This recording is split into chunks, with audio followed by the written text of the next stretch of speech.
Olá, a paz de Cristo Jesus. Se você ama a palavra de Deus, está no lugar certo. Eu sou o pastor Ednei Farnella e te dou as boas-vindas a este canal que também pode ser seu. Continuamos a conversar sobre escola bíblica, classe de jovens, revista da CPAD, lições bíblicas, os bons e maus exemplos. Eu gostaria de registrar aqui como tenho gostado dessas lições e já estou com saudades, porque estamos já na 11ª lição. Lição de número 11, hoje vamos falar sobre uma personagem muito especial da palavra do Senhor. Vamos falar sobre o encontro precioso entre Jesus e a mulher samaritana. Lição de número 11, a mulher samaritana, a diferença que a água da vida faz. Tópico 1, no caminho para a Galileia. Tópico 2, a água para a vida eterna. E tópico 3, este é verdadeiramente o Cristo. Vamos estudar como foi esse encontro, o que aconteceu ali e qual foi o resultado desse precioso encontro com nosso Senhor Jesus Cristo. Não sai daí que vamos aprender um pouco mais da palavra de Deus.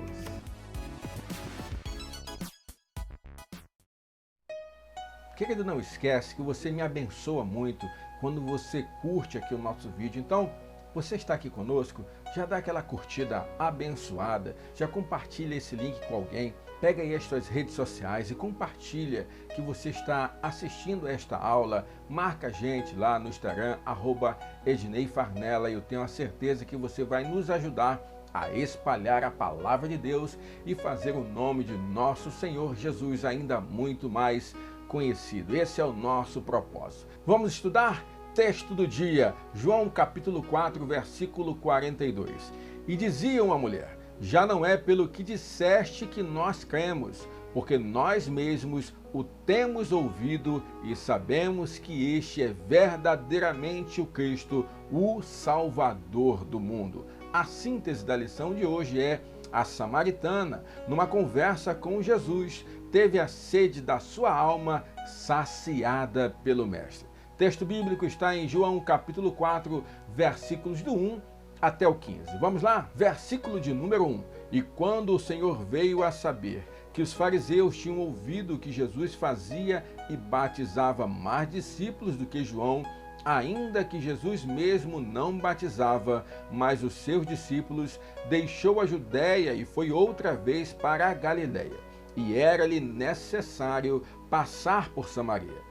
Foi, pois, a uma cidade de Samaria chamada Sicar, junto da herdade que Jacó tinha dado a seu filho José. Versículo 6.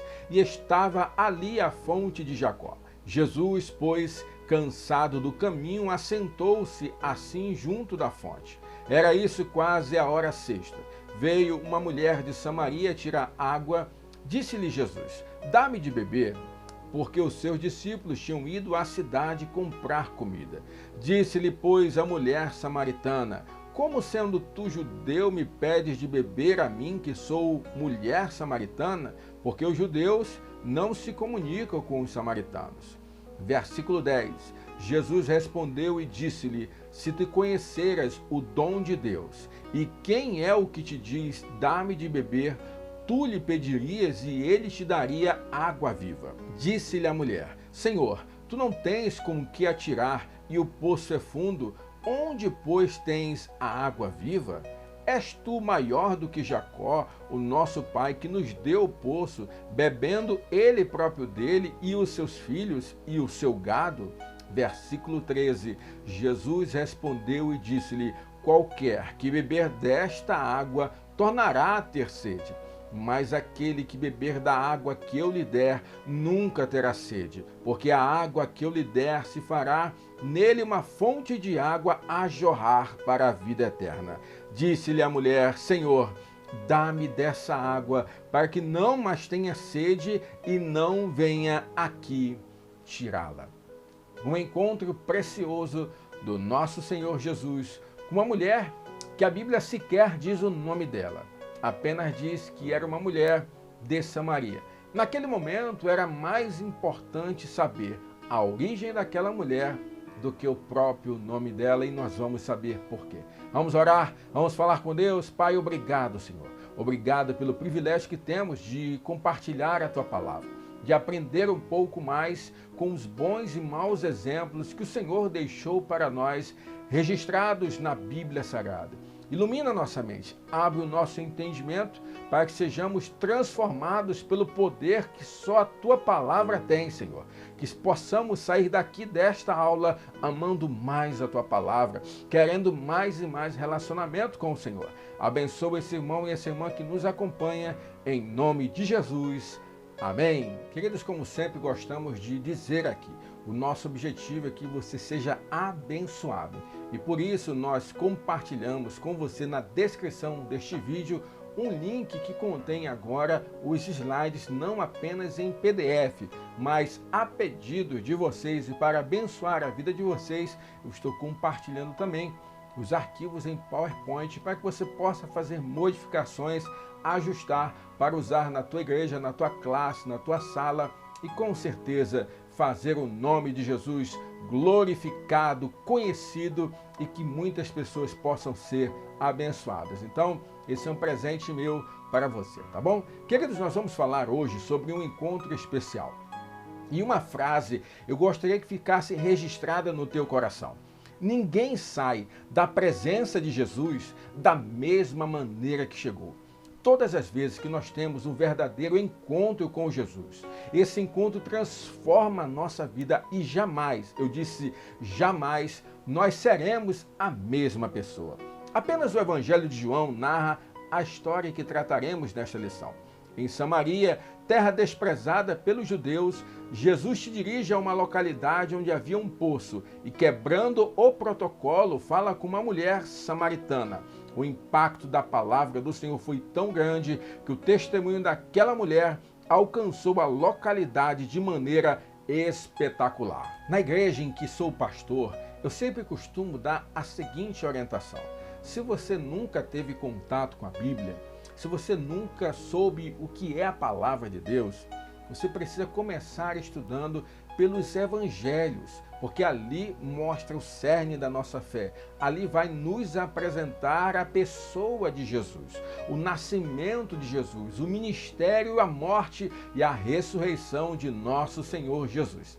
E dentre os evangelhos, tem um que eu considero muito especial, que é o Evangelho de João. Os 3 primeiros evangelhos são chamados de evangelhos sinóticos: Mateus, Marcos e Lucas. E o Evangelho de João é um evangelho diferenciado, porque ele fala muito da transcendência, ele fala muito das questões espirituais, da transformação interior que acontece dentro de cada um de nós. E é o evangelista João que vai falar desse encontro. Apenas João relata o encontro entre Jesus e a mulher samaritana. Tópico de número 1 da nossa lição: no caminho para a Galileia. Subtópico 1, um caminho necessário para Jesus. Nós lemos em João capítulo de número 4 que Jesus estava saindo da Judéia e gostaria de ir para a Galileia. Precisamos atentar e perceber que é importante o conhecimento da geografia bíblica. Preste atenção que o ministério de Jesus se passa durante o Império Romano, diferentemente da época das 12 tribos de Israel lá atrás. Quando o povo de Deus, o povo hebreu, saiu do Egito, foi por Moisés conduzido pelo deserto por 40 anos. Chegou o ministério de Josué e eles conquistaram a terra prometida. E ali onde é a Palestina, eles distribuíram o território entre as tribos, as 12 tribos de Israel. 11 tribos espalhadas por todo aquele espaço, e a tribo de Levi, que não tinha um espaço próprio, uma terra própria, ela estava dispersa para que a adoração, para que o louvor ao Senhor permeasse todo o território do povo hebreu. José não é mencionado na distribuição das suas terras, no entanto, aparecem os seus filhos Efraim e Manassés. Então nós percebemos que ali há uma distribuição de terras.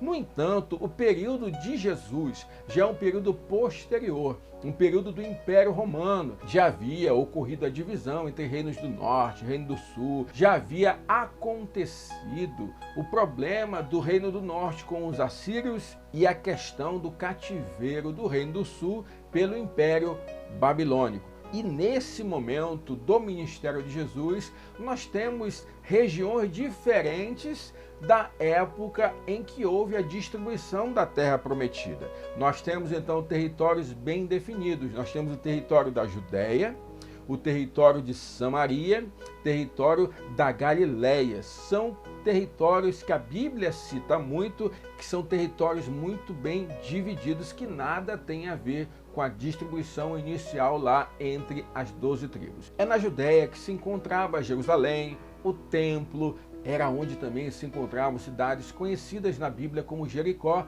e Emaús. Samaria ficava entre a Judéia e a Galileia e era habitada pelos samaritanos, povo em sua maioria de origem gentílica. Em seguida nós temos a Galileia. Galileia, origem do nosso Senhor Jesus Cristo. Nós sabemos que Jesus nasceu em Belém da Judéia, no entanto, ele foi criado em Nazaré, na Galileia. Jesus era um galileu de origem e na Judéia por nascimento. Então era um território muito bem descrito, muito bem definido e que aparecia na Bíblia Sagrada. Então nós precisamos compreender a geografia bíblica para nós não nos atrapalharmos nos acontecimentos históricos, tá? Então se você vai dar aula para alguém, se você vai ensinar para alguém, é importante colocar este mapa que nós colocamos aqui no slide para facilitar a visualização das pessoas. Jesus retirou-se da Judéia em direção à região dos Galileus e precisava passar por Samaria.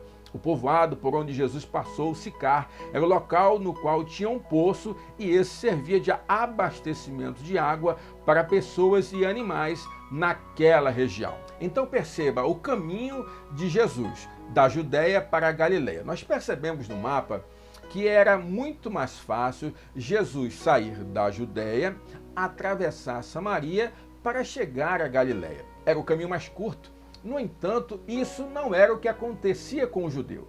Havia uma rixa tão grande entre judeu e samaritano, que nós vamos explicar daqui a pouco, que eles faziam o contorno pelo Rio Jordão. Observe nessa figura que nós colocamos nesse slide, que nós temos o caminho da Transjordânia, ou seja, esse caminho em vermelho era o caminho comumente utilizado pelo povo judeu apenas para não atravessar o território samaritano considerado impuro. O evangelista João, no entanto, fala que para Jesus era necessário passar por Samaria.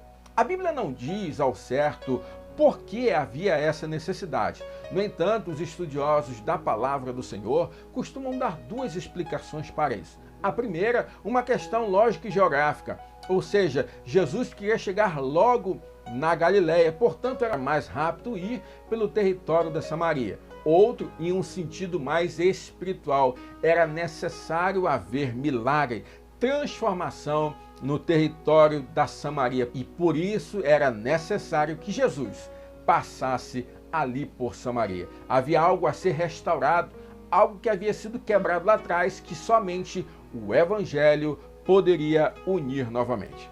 Havia uma grande obra aguardando Jesus na região da Galileia, mas antes de chegar lá, Samaria precisava ser visitada. A visita de Jesus naquele território desprezado traria muita alegria para aquele lugar. Subtópico 2, uma mulher trabalhadora, pois fala que Jesus chegou ao poço, conhecido como Poço de Jacó, sentou-se ali para descansar. É lógico, Jesus conhece todas as coisas, ele é Deus, sabia daquele encontro. Na verdade, aquele encontro já estava na agenda de Deus. Aquela mulher chega e a Bíblia fala que ela chega para coletar água no poço.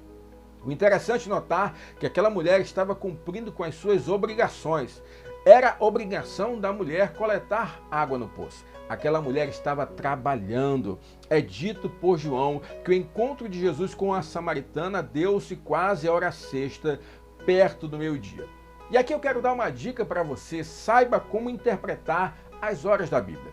No nosso calendário ocidental, nós temos um calendário solar. É o calendário conhecido como calendário gregoriano. A nossa hora começa no virar da meia-noite para 0 hora. Logo, a 1 da madrugada é a primeira hora, 2, 3, 4, 5, raiar do dia às 6 horas da manhã. No entanto, quando você verificar as passagens bíblicas com traduções um pouco mais antigas, traduções que usam a equivalência formal, e isso a gente pode explicar depois para você um pouco mais adiante, é aquela que pega a tradução mais próxima ao conteúdo literal da palavra, não é verdade? O que na forma estava dizendo, vai aparecer lá a hora nona, hora sexta. Você já prestou atenção nisso? Então observe, primeira hora era 6 da manhã, terceira hora, 9 da manhã, sexta hora, meio-dia, nona hora, 15 horas, 12ª hora, 18 horas. Então, na verdade, o que valia era o dia. Se o dia iniciava às 6 da manhã, então ali era a primeira hora. Então, quando você observar na Bíblia, na primeira hora, então é 6 da manhã. Por exemplo, a morte de Jesus, o Evangelho descreve como na hora nona, o véu do templo se rasgou. Você conhece até a música, a canção que fala disso. Então, na hora nona, às 3 horas da tarde. Então, observe essas diferenças, essas nuances na hora de você ministrar a sua aula, ensinar a Bíblia para alguém e você estiver lendo também e aprendendo. Olha, a Bíblia é preciosa, a Bíblia é rica, então nunca perca esse detalhe da sua mente, do seu coração. Então a Bíblia fala que a mulher foi coletar água na sexta hora. Na hora sexta. A hora sexta é meio-dia, hora em que o sol está com toda a força, com todo o seu vigor. Não era uma hora tradicional para que as pessoas pegassem água, coletassem água. Geralmente a coleta de água se dava ou no início da manhã ou no finalzinho da tarde, ou seja, quando o sol estava mais baixo. Isso quer dizer que aquela mulher não queria contato. Aquela mulher não queria encontrar pessoas. Aquela mulher não queria conversa. Aquela mulher queria estar isolada. Em um horário próprio para não encontrar pessoas, a mulher samaritana não foi ao poço para saber da vida das pessoas de sua aldeia. Ela queria apenas trabalhar. E foi trabalhando que ela encontrou Jesus. Ela não queria encontrar ninguém, não queria conversa, não queria nada. Mas Jesus sabia que era exatamente naquele momento que ela iria chegar ali, cumprindo as suas obrigações. Ela não era uma mulher acomodada, ela era uma mulher trabalhadora, fazendo aquilo que deveria ser feito. Apenas o que ela queria era distância de pessoas. E isso denota o quanto aquela mulher já havia sofrido em seus relacionamentos. Tópico de número 3, uma mulher ciente dos costumes de sua época. Ao receber de Jesus o pedido de um pouco de água, a mulher fez o primeiro questionamento. Como um judeu vinha pedir água a uma mulher e samaritana? Ela conhecia bem a desunião entre judeus e samaritanos. Preste atenção, querido, aqui a gente precisa voltar um pouquinho na história e conhecer um pouquinho por que um judeu não se dava bem com um samaritano. Vamos lá. O povo entra na terra prometida por meio de Josué. O povo então distribui ali no território pelas 12 tribos. Eles vivem um tempo de paz com a liderança de Josué. Josué envelhece, Josué morre e o povo começa a esquecer. A Bíblia relata que com o passar do tempo, o povo, além de esquecer as palavras do Senhor, passaram a desobedecer às ordens do Deus Todo-Poderoso. A palavra do Senhor explica que passou então a haver um período cíclico ali, que era um período de desobediência, juízo, opressão, levantamento de homens e mulheres para livrar o povo, que foram chamados de juízes, e depois a morte do juiz. E aquilo vinha e se repetia. Isso nós vemos claramente no livro dos Juízes.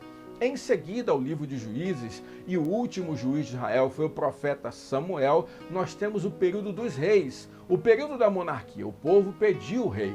Primeiro rei de Israel, Saul. Segundo rei de Israel, Davi. Terceiro rei, Salomão. A partir de Salomão, o reino foi dividido entre Reino do Norte e Reino do Sul. Reino do Norte, capital Samaria. Reino do Sul, capital Jerusalém. Era o Reino do Sul que tinha a descendência de Davi e a linhagem dos judeus. O Reino do Norte, ele teve vários reis. Os reis não obedeceram ao Senhor. Chegou um determinado momento da história que o juízo de Deus foi levantado contra o Reino do Norte. E o Império Assírio, então, foi ali, levou o Reino do Norte, o povo em cativeiro, e pegou e colocou ali no território do Reino do Norte povos de outros lugares. Qual era o objetivo? Acabar com a cultura, fazer ali uma verdadeira mistura de crenças, aquilo que nós chamamos de miscigenação ou sincretismo religioso. Então, na verdade, a ideia dos assírios era que todo povo conquistado não deveria ter cultura própria, não deveria ter religião própria. E isso aconteceu no Reino do Norte, ali para os conhecidos como os samaritanos. E como consequência disso, aquele povo do território samaritano era justamente este povo misturado. Não havia só originário das 12 tribos ali. Havia ocorrido uma mistura de povos, uma mistura de religiões, uma mistura de crenças. O judeu, ele também passou por um momento de cativeiro. No entanto, o cativeiro babilônico foi diferente. A Babilônia levou uma parte do povo, principalmente os mais poderosos, os mais inteligentes, as pessoas de influência. Aí nós vemos, por exemplo, Daniel e seus amigos, Sedraque, Mesaque e Abednego. Nós temos tudo isso registrado na palavra do Senhor. Mas após o exílio babilônico, o povo voltou e não há um registro dessa mistura de povos ali. Então é por conta disso que o judeu considerava o samaritano um povo misturado, porque eles já haviam casado com outros povos, misturado religiões. Então aquele território era considerado pelo judeu como um território contaminado, um território impróprio. Além disso, Samaria sempre foi vinculado com a idolatria. Por exemplo, foi lá que Nabucodonosor levantou um altar a Baal. Onde nós temos isso? Primeiro livro dos Reis, capítulo 16, versículo 32. E levantou um altar a Baal na casa de Baal que edificara em Samaria. Segundo livro dos Reis vai falar sobre a questão dessa miscigenação que ocorreu no território samaritano. Segundo Reis 17, versículos 5, 6, 24 e 33. Vamos lá. Porque o rei da Síria subiu por toda a terra e veio até Samaria e a cercou 3 anos. No 9º ano de Oséias, o rei da Síria tomou a Samaria e transportou a Israel para a Síria e fê-los habitar em Ala e em Abor junto ao rio Gozã e nas cidades dos Medos. E o rei da Síria trouxe gente de Babel, e de Cutá, e de Avá, e de Amate, e de Serfarvaim, e a fez habitar nas cidades de Samaria, em lugar dos filhos de Israel. E tomaram a Samaria em herança, e habitaram nas suas cidades. Versículo 33. Assim ao Senhor temiam, e também a seus deuses serviam, segundo o costume das nações, dentre as quais tinham sido transportados. Então, percebemos que a Bíblia deixa claro essa mistura que aconteceu no Reino do Norte, no território samaritano. E é por isso que o judeu não se dava com o samaritano. Além disso, os samaritanos se viraram contra os judeus quando do retorno do cativeiro babilônico eles precisavam de ajuda para a reconstrução dos muros, para reerguer ali o território da Judéia, ali em Jerusalém. Então perceba que havia uma rixa que já havia de muito antes e que naquele momento do período de Jesus estava à flor da pele. Tudo acontecia, tudo estava sendo vivenciado naquele momento. E essa desavença era tão profunda que Jesus, lá no Evangelho de Lucas, capítulo 10, versículo 37, ele vai falar a respeito da parábola do bom samaritano. E para dar um exemplo de quem era verdadeiramente o próximo, ele descreve aquilo que o judeu mais desprezava, que era o samaritano. O samaritano que foi o único a ajudar aquele viajante que estava em necessidade naquela estrada. E ele faz a pergunta, então, quem era o próximo daquele homem? E para o judeu era difícil admitir que o próximo seria o samaritano. Então este era o cenário deste encontro. De um lado, a mulher samaritana, de um outro, Jesus, o judeu. Jesus quebra protocolos, Jesus quebra paradigmas. Jesus está ali, um mestre. Primeiro que ele era um mestre, e o mestre não dirigia a palavra a uma mulher. Ele se dirige a uma mulher. Para completar, ele se dirige a uma mulher não qualquer, mas uma mulher samaritana. Jesus era judeu. Um judeu não dirigia a palavra a um samaritano. E mais intrigante ainda era o pedido de Jesus. Ele pediu água de uma mulher, de uma samaritana. Pediu água para beber. Um judeu, um bom judeu, jamais dividiria um utensílio com um samaritano. Um judeu jamais repartiria água com um samaritano. Então Jesus está ali quebrando todos os paradigmas e dizendo: a partir deste encontro, tudo será diferente.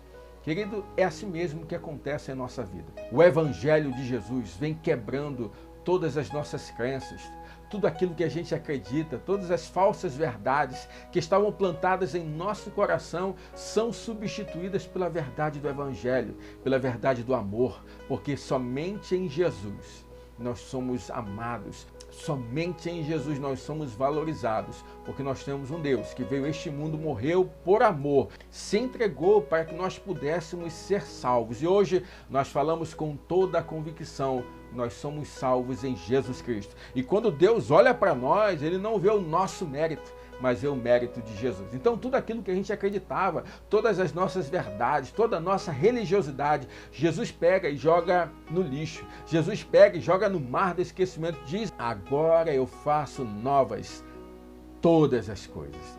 Essa é a realidade para a tua vida, querido. Há um novo de Deus para mim, para você. Há um novo de Deus para a tua família. Apenas creia que ninguém sai da presença de Jesus da mesma maneira que chegou. Tópico de número 2, a água para a vida eterna. Subtópico 1, onde pois tens água viva? A mulher, após questionar por que Jesus estava pedindo água para ela, Jesus vem e responde: ah, filha, se você soubesse quem te pede água, na verdade é você quem pediria água. A mulher então faz aquele questionamento: como é que pode você querer me oferecer água, porque este poço é fundo, você não tem uma corda, você não tem um utensílio para coletar água. Como então você pode afirmar que pode me dar uma água para beber? São perguntas, são questionamentos que aquela mulher faz. E Jesus utiliza dessas perguntas para fazer um verdadeiro evangelismo na vida daquela mulher samaritana. A mulher olhou para Jesus e viu nele um judeu ao lado de um poço, sem instrumentos necessários para se prover de água. Jesus, por sua vez, ofereceu a ela uma água que saciaria a sua alma por toda a vida. A mulher olhou o meio natural, Jesus ofereceu o extraordinário. É assim na nossa vida. Nós olhamos para as nossas impossibilidades, ou melhor, olhamos para as nossas qualidades e achamos potencialidades para possibilidades. Jesus vem em nossa impossibilidade e trabalha o sobrenatural naquilo que é extraordinário. Aquela mulher viu apenas o que estava ali na frente dos seus olhos. E Jesus convidou aquela mulher para ter um olhar transcendente, para algo mais profundo, algo espiritual. E é o mesmo convite que Jesus faz para mim e para você hoje. Subtópico 2, és maior que o nosso pai Jacó? A mulher questiona. Eles estavam ali num território conhecido como o Poço de Jacó. Aquela terra, conforme a história bíblica, nós percebemos que foi uma terra conquistada por Jacó. E já na sua velhice, quando estava no Egito com José, Jacó pegou essa terra e doou para José. Tanto é que após a morte de José, os seus restos mortais são levados para aquela terra, para aquele lugar, a terra dos seus familiares, a terra dos seus antepassados. João capítulo 4, versículos do 10 até o 14, diz assim: Jesus respondeu e disse-lhe: se tu conheceras o dom de Deus e quem é o que te diz, dá-me de beber, tu lhe pedirias e ele te daria água viva. Disse-lhe a mulher: Senhor, tu não tens com que tirar e o poço é fundo, onde pois tens água viva? És tu maior do que Jacó, o nosso pai, que nos deu o poço, bebendo ele próprio dele, os seus filhos, o seu gado? Jesus respondeu e disse-lhe: qualquer que beber desta água tornará a ter sede, mas aquele que beber da água que eu lhe der nunca terá sede, porque a água que eu lhe der se fará nele uma fonte de água a jorrar para a vida eterna. E olha o registro de onde há a doação da terra para José. Gênesis capítulo 48, versículo 22. E eu te tenho dado a ti um pedaço de terra, mais que a teus irmãos, o qual tomei com a minha espada e com meu arco na mão. Jacó havia dado o poço, havia dado aquela terra para o povo. Jesus estava oferecendo algo mais. Jesus estava oferecendo uma fonte de água viva, limpa e inesgotável. Não há como comparar bens materiais com bens espirituais. Como a gente perde tempo olhando apenas para o material. Jesus está nos convidando, eu tenho mais para você. No entanto, em um patamar espiritual, em um patamar diferenciado. No subtópico 3 traz uma resposta à indagação de Jesus. Não tenho marido. Jesus não se preocupa apenas com a vida espiritual daquela mulher, mas ele vai no sentimento, ele vai buscar lacunas, feridas no coração daquela mulher. Jesus indaga ela, chama o teu marido, e ela responde, mestre, eu não tenho marido. Jesus então vai no cerne da questão, no cerne do problema, no cerne do coração daquela mulher. Fala assim, falou você bem, você não tem marido, porque você já teve 5 e agora o que você tem não é o teu marido. Jesus mostra que conhecia aquela mulher. A samaritana buscou ser aceita e amada por meio de relacionamentos, mas somente em Deus ela poderia ser uma mulher completa. O Evangelho de Cristo não se propõe apenas a salvar a pessoa de seus pecados, mas também de completar o que está faltando. Eu não sei o que está faltando na tua vida e no teu coração, mas eu quero te dizer que há um vazio dentro de você que só pode ser preenchido por Jesus Cristo. Jesus está dizendo, não adianta você querer preencher o vazio que cabe a Deus por meio do dinheiro, por meio dos relacionamentos. Às vezes na fragilidade você enxerga uma pessoa que poderia ser bênção na tua vida e às vezes ela só quer aproveitar de você. Moças, jovens, homens e mulheres, eu quero falar para você, não coloque a sua esperança em relacionamentos. Se você tiver de buscar um relacionamento, não busque para suprir uma necessidade sua, mas busque no sentido de atingir o propósito que Deus quer para a tua vida. Pense assim, Senhor, coloca alguém na minha vida para que o teu propósito seja cumprido na minha história. Não para preencher um vazio, não para preencher uma carência. Se você buscar relacionamento para preencher carência, infelizmente, você tem grande chance de se machucar. Você tem grande chance de ser usado, de ser usada, de ser maltratado, de ser maltratada. Deus está te falando hoje. Busque relacionamento para atingir o propósito de Deus. Deus vai preparar um servo abençoado para você, uma serva abençoada para você, um homem de Deus, uma mulher de Deus. E a sua vida em comunhão vai exaltar e glorificar o nome de nosso Deus. Não se apresse. Deus tem algo melhor para você. Tópico de número 3, este é verdadeiramente o Cristo. Subtópico 1, vejo que és profeta. Após Jesus demonstrar esse conhecimento que tinha a respeito da mulher, de ela ver a autoridade com que ele falava, aquela mulher faz uma declaração, vejo que és profeta. Jesus já havia feito milagres em outros lugares. Jesus já havia operado sinais e maravilhas. E as pessoas comentavam muito a respeito de quem Jesus era. No entanto, a declaração daquela mulher era muito diferente das declarações registradas nos evangelhos. Temos alguns exemplos aqui de declarações feitas a respeito de Jesus. Ele era samaritano e tinha demônio, João 8,48. Ele expulsava demônios por Beelzebu, Mateus 12,24. Ele era comilão, beberrão e amigo de pecadores, Mateus 11,19. E essas declarações vinham daqueles que se achavam superiores aos samaritanos.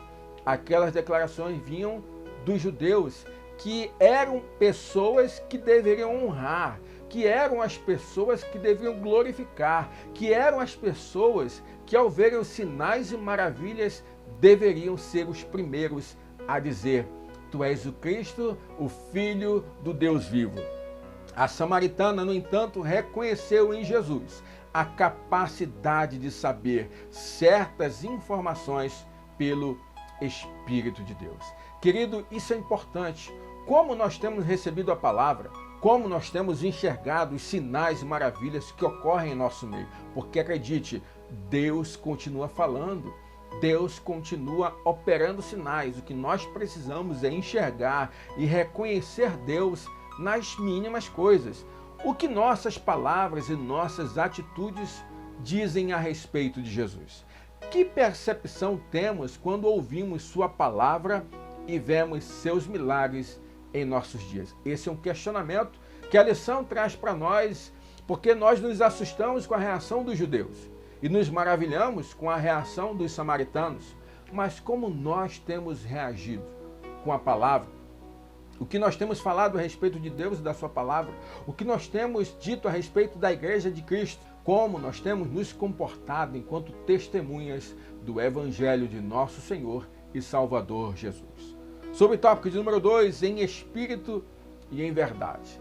Então, naquele momento, a partir que ela reconheceu que Jesus era profeta, eles passam então para um novo patamar.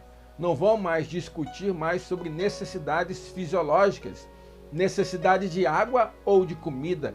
Eles vão falar sobre adoração. E uma das palavras manifestas por Jesus que causam mais impacto é a sua referência à adoração ao Deus eterno. A samaritana havia vinculado a sua adoração a um local de culto. Querido, a samaritana questionou, indagou sobre a adoração, falando: nós adoramos no Monte Gerizim. Vocês dizem que o local da adoração é Jerusalém. Jesus vai muito além disso, porque a mulher estava demonstrando mais uma vez a diferença entre judeu e samaritano. Estava falando de lugar, estava falando de religiosidade. Jesus estava falando que a adoração não tem relação com lugar. A adoração não tem relação com ritual. A adoração tem relação com a essência da pessoa e natureza da adoração. Jesus, que é um verdadeiro adorador e uma adoração em espírito, em verdade. Então não é onde faço, e sim quem faz e por que faz. Eu sou um adorador e adoro porque o meu Deus é merecedor de toda a minha adoração. E o faço na sinceridade, não por um mero ritual. Nós precisamos responder todos os dias essa pergunta: o que está nos motivando a ir para a igreja? O que está nos motivando a orar? O que está nos motivando a mergulhar na palavra de Deus? Querido, Jesus conhece o nosso coração, Deus sonda os nossos pensamentos, então não adianta sermos hipócritas diante de Deus. Deus está buscando verdadeiros adoradores. Jesus deixa claro que o Pai procura por verdadeiros adoradores e não por rituais religiosos, mecânicos e vazios. Isaías 29:13 diz assim: porque o Senhor disse: pois que este povo se aproxima de mim, e com a boca e com os lábios me honra, mas o seu coração se afasta para longe de mim, e o seu temor para comigo consiste só em mandamentos de homens em que foi instruído.